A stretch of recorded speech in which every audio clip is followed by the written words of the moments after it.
வலைக்கும் சலாம்.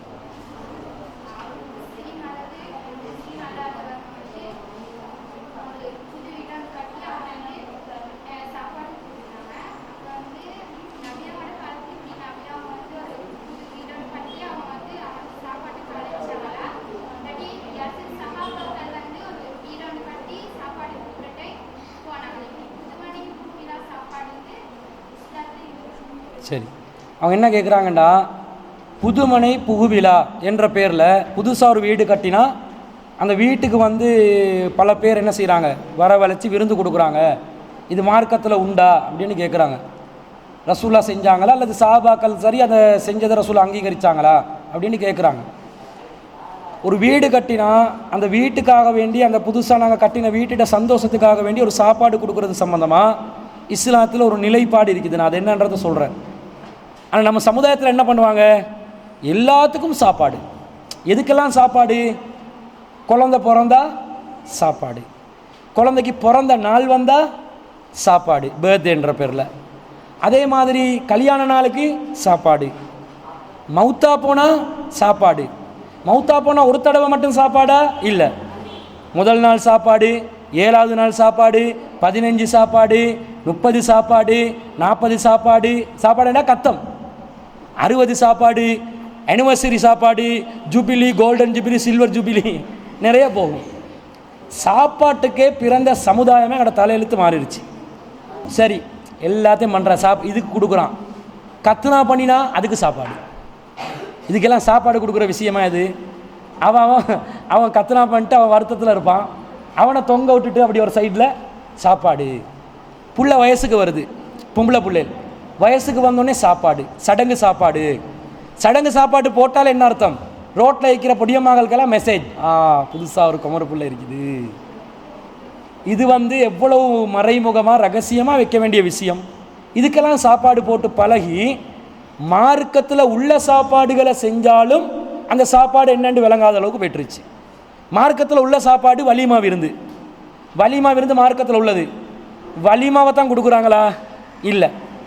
வலிமாட பேரில் என்னென்னலாம் பண்ணுறாங்க? கல்யாணத்துக்கு முன்னாடி ஒரு சாப்பாடு, அந்த சாப்பாடுக்கு பேர் என்ன? என்கேஜ்மெண்ட்டுக்கு சாப்பாடு, மரத்தோண்டியா, மெஹந்தி, அது இப்போ லேட்டஸ்டாக மெஹந்தி சாப்பாடு. அதுக்கு பிறகு கல்யாணம் முடிக்கிறதுக்கு சாப்பாடு, கல்யாணம் வெட்டிங் சாப்பாடு. அதுக்கு பிறகு வலிமா சாப்பாடு, பிலால் சாப்பாடு, பிலா கொட்டை சாப்பாடு, நிறைய சாப்பாடு. ஹோம் கம்மிங் சாப்பாடு, அவுட் கோயிங் சாப்பாடு, இன்கமிங் சாப்பாடு, டிஸ்கனெக்ஷன் சாப்பாடு. இந்த சமுதாயத்தில் தலையெழுத்து விவாகரத்துக்கும் சாப்பாடு போட்டாலும் போடுவாங்க. பிரிஞ்சிட்டோம் சந்தோஷம் என்று.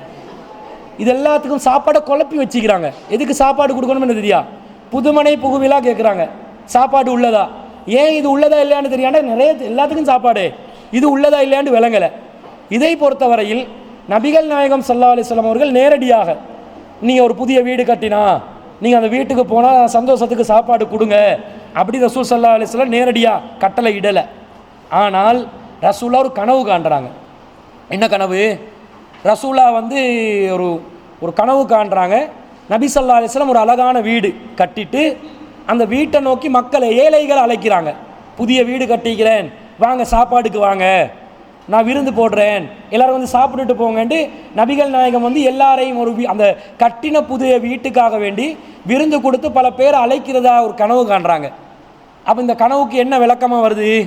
ரசூல் ஸல்லல்லாஹு அலைஹி வஸல்லம் கட்டின வீடு இஸ்லாம் என்ற அந்த புதுமைப்படுத்தப்பட்ட இறுதி வடிவத்தில் அந்த மார்க்கமும், நபி ஸல்லல்லாஹு அலைஹி வஸல்லம் அந்த இஸ்லாத்தை நோக்கி மக்களை அழைப்பதும், அந்த இஸ்லாத்தில் வெற்றி அடைந்தால் சந்தோஷமாக விருந்தோம்பல் கிடைக்கும், சொர்க்கம் கிடைக்கும் என்ற செய்தியை தான் ரசூல் ஸல்லல்லாஹு அலைஹி வஸல்லம் இந்த கனவூடாக சொல்கிறாங்க.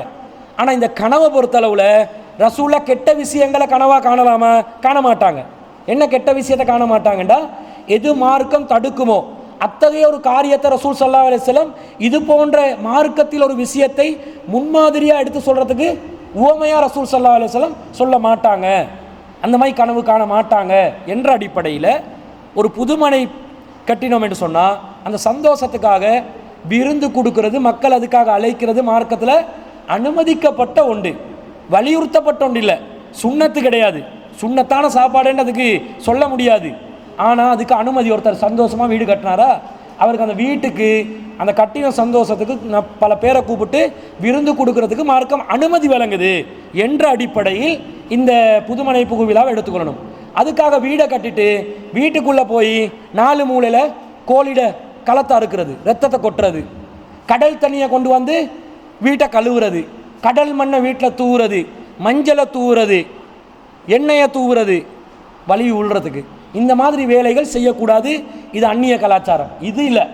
வீடு கட்டினோமா அல்ஹம்துலில்லாஹ் புதிய வீடு 10 பெருமை அடித்து கொண்டு தெரியாமல் ஏழைகளை கூப்பிட்டு வாங்க சாப்பிடுங்க, சந்தோஷமாக இருக்குது, சாப்பிட்டு போங்கன்ட்டு ஏழைகளுக்கு உணவளிக்கக்கூடிய விதத்தில் இதை அமைத்து கொள்ள வேண்டும். இது மார்க்கத்தில் தடுக்கப்பட்டதல்ல.